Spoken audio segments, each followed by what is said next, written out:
Good evening, my friends. Today I am going to tell you a beautiful story from, from the scripture called Mahabharat. When Dhratrastra was very much in trouble because the growth of Pandavas was very high, so he was jealous. Then uh, he consulted with a minister called Kanik. So Kanik told him his story so that Dhritarashtra can understand what the real politics is. This is called Niti Vachan, means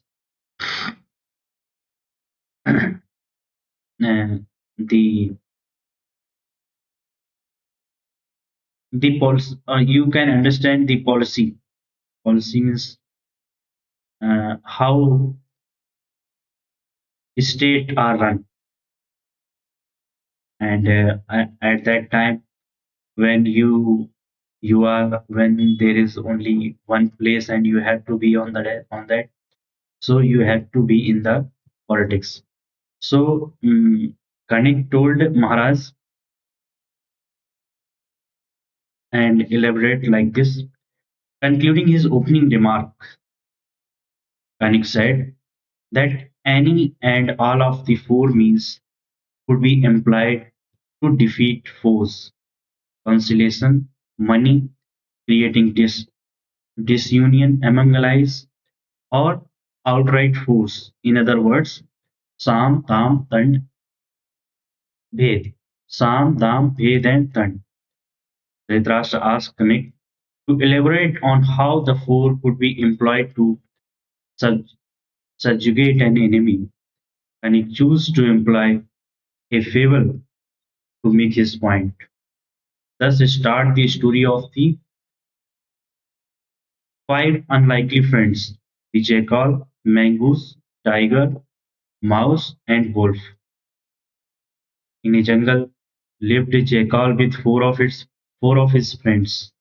Despite their best effort, none of them could lay their hands on sink their teeth on a deer that lived in the forest. Frustrated in their effort, they all met, and the jackal proposed that the nibble away nibble away at the feet of the deer, after which the tiger could easily kill it. They agreed upon the plan, and it was executed successfully. The deer dead and to be waiting to be eaten. The jackal proposed that his companions go perform their ablutions before feasting on the deer. They all agreed.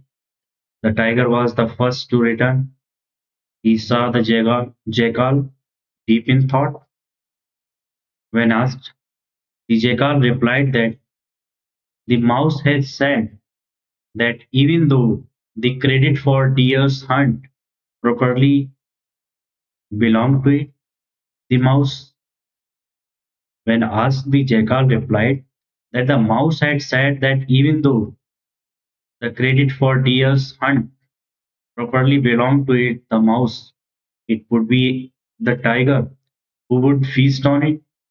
His pride touched to the quick. The tiger spoke that he would henceforth eat only what he had slain himself. Saying this, he departed. The next to return was the mouse. The jackal said that the carcass of the deer had been poisoned since it had been touched by the tiger's claws. Therefore, he, the jackal, would not eat it. He had, however, no no compunction about killing and eating the mouse. The terrified mouse scampered into its hold. The third to return was the wolf. To the wolf, the jackal said that the tiger was angry with him and that he had expected soon with his wife. He was expected soon with his wife. The jackal advised the wolf to do as he thought it. The wolf fled in the fear of the tiger. Now remained only the mongoose. When the mongoose returned, the jackal told him that he had defeated the tiger, the wolf, and the mouse through the strength of his arms, and that the mongoose could eat the deer only after defeating him. The mongoose realized he stood no chance against the jackal, who had defeated foes stronger and bigger than him. He also fled. The field was thus clear. The jackal has eliminated the wolf, tiger, mouse, and mongoose without firing a shot, in a manner of speaking. Having made his point with the story, Kanika elaborate further whether a son, brother, king, or even teacher, if they turn adversarial, had to be slain, whether through deception, poison, or any other means, they, they deserve no mercy.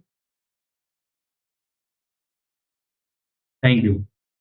In this story, we see that the jackal, how jackal uh, narrated a story and without getting involved into any hard work, he ate the deer. Thank you. So this is the politics. You have to click your brain. With brain, you can achieve anything in life. Thank you.